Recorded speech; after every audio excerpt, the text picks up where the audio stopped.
Bibb County, among many other things. And there you go. That's all I got. Okay. One of the things, just a little background. Chief had a sort of calm and tame life as a young person. If there was any such thing back in the 1960s as a teenage alcoholic, my brother and I was it. They didn't call it that then. We were just drunks, you know. Oftentimes, because my mother was an alcoholic, functioning alcoholic. Probably one of the main reasons why my brother and I stopped drinking a long time ago, because of being the child of a functioning alcoholic. One person that used to go to work every day, do a job, sometimes work double shifts as a nurse, but she was a functioning alcoholic. As a teenager, so there was a lot of liquor bottles and things around the house. And we would start to drink. Now, I can honestly say drinking never agreed with me or my brother. Probably one of the blessings, because oftentimes children of alcoholics become alcoholics. But we would drink anyway. And so the results of that was that back in the days, and I don't know where you remember down on Walnut Street, there used to be a liquor store called the Ice House. And if you could get your voice deep and say, give me some vodka, they would pass it out, they drive through window. And we was off. Yeah, they hit a drive through, we were off getting drunk. Off getting drunk. Not a single person in the car, including the driver, was over the age of 17. But we was getting drunk. And go back to your question, one of the things that Chief mentioned was the fact about the idea of reducing the drinking age. I think that's a bad choice. When I was in the service, when I was to basic training, I was 17. When I came from basic training, I was 17. When I went to the war, I was 18. But on base, you could drink at 17 in those days. If you was on a military base, you could drink. And one of the first things that we used to do was, as soon as we could get off, we'd go and purchase a 25 cents huge pitcher of beer. And we would sit there and just drink it to disappear, whoever else could put up the quarter. One of the things about teenage drinking, and you was asking about the binge drinking part and so forth, well, there's a low tolerance in teenagers for alcohol, because they just started not to drink. We see that a lot in the coroner's office. The other part about it that's often not talked about is very few teenagers drink in itself. They're drinking and taking some type of pill or some other substance. And so when you put that together, even in a person of age, you create a problem. I think one of the things, oftentimes, you never, as a person in the coroner's office, whether it's Swink, Leon, or Lonnie or I, you never get used to going to a house in the middle of the night, knocking on the door. And because, one of the bad things about Leon, Lonnie, and I is, I tell Leon sometimes, I think we should got those little brown paper bags like they used to have when the Saints were playing, and put it over our heads, because everybody knows when we're coming. And when you're coming and when you walk up there in the middle of the night, somebody knows something's wrong. And oftentimes, we have to do that, especially with underage drinker, but people drinking across the board. And then for a number of years, about prom time, between the sheriff's department, police department, coroner's office, everybody else, EMS, we try to get together and try to stress, put on a event that would show the downside of drinking and driving, because you got prom season coming up. There's a lot of young people out there drinking, and even when their parents ask them not to drink, a lot of times some of them get rides to their proms in a limousine or some other city, but they're will leave most likely with somebody else. And they're either going to drink before or or after the prom.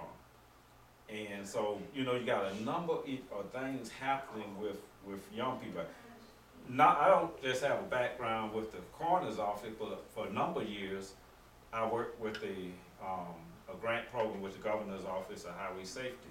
And even though one of my main focus of that program was to for children and child safety, part of it was also on drinking and driving, part of it as far as young people. And one of the things that we often stress when you're talking to young people, and I think we need to stress more of, when you say, okay, don't drink, don't drive, somebody's going to get killed. Well, what the other part that I think we need to talk about, and you touched on it, was the other injuries that's involved. Life injury that affect people for the rest of their lives because of people drinking and driving. The effect it has on the healthcare system. Oftentimes, you have young people that's impaired for life as teenagers or young person because of drinking, broken backs, paralyzed or other things. So oftentimes, it's not just a focus on the death and the dying of a young person, but it's also a focus on the injuries and the cost to society because people drink and they drive. And young people are so susceptible. Young people will drink as much as they can if somebody's throwing a party, because you don't have to pass any money across the county, and then they'll get on the road. Now, many times, when you find fatalities, and we find fatalities, it's not the driver that's dead, but it may be 2 or 3 other people in the car. There was an incident some years ago where a young lady was leaving, what was that club used to be on Sherrington Drive over there, off of Pierce and on the other side. But that was about 10 years ago. This young lady got on the interstate. She was like about 20 years old, which was the drinking age at the time was 21. Entered the interstate on the wrong side and just went batting like hell northbound on I-75. Hit a family of 4. Killed everyone in the car. The car goes down in the median, comes up, decapitates basically everybody in the car. And she survived. Drunk as all get up from that. So, you know, when you see what happens to people after you know, the results of drinking and driving, you realize that just pointing the finger and saying, don't do it, it's not enough. It wasn't enough for me. It's never enough. Because, you know, if it's on the weekend, you're looking for that feel-good moment. You have to start early to educate the young people to the downside of it. Because it's hard to talk to somebody when you're fussing at them. It's easier to talk to someone when you're trying to explain to them why it's not a good idea. You know, how they can function and enjoy themselves without being under the influence of drugs or alcohol or any of that. And the end result is that, because you have to think about it. You know, I'm 60 years old, so, you know, I think I spend my time, you know, I've been in the funeral business for a lot of years, but I think I spend a lot of time lately going to funerals of people that I know. But as my mother told me when I was younger, that's what you expect when you get my age. Young people don't expect to do that. So oftentimes, and most times, many times, they don't. So in the process, they feel like they can do anything and everything except fly. And some of them feel like they can fly too. So, and then when you get to that point, it's hard. You have to sort of make them realize that there's a limitation to everything, including, and there's consequences for it. And if I had the magic wand to say that, as the coroner's office, we could drag people down there and just say, okay, come here, class of people, and look at this person when a limb laying over here or person laying over there, that would do it for them. But sometimes if 2 get the message, you might have 10 that may get the message this year, but the next year they totally forgot about it. So I think it's one of the greatest things to happen, and one thing we must do is stress the importance of underage drinking. Maybe we could talk about how many brain cells it kills when you drink alcohol. I should be a walking zombie as much liquor as I used to drink when I was a kid. But I stopped. Just flat out stop, have no taste for it, no desire for it.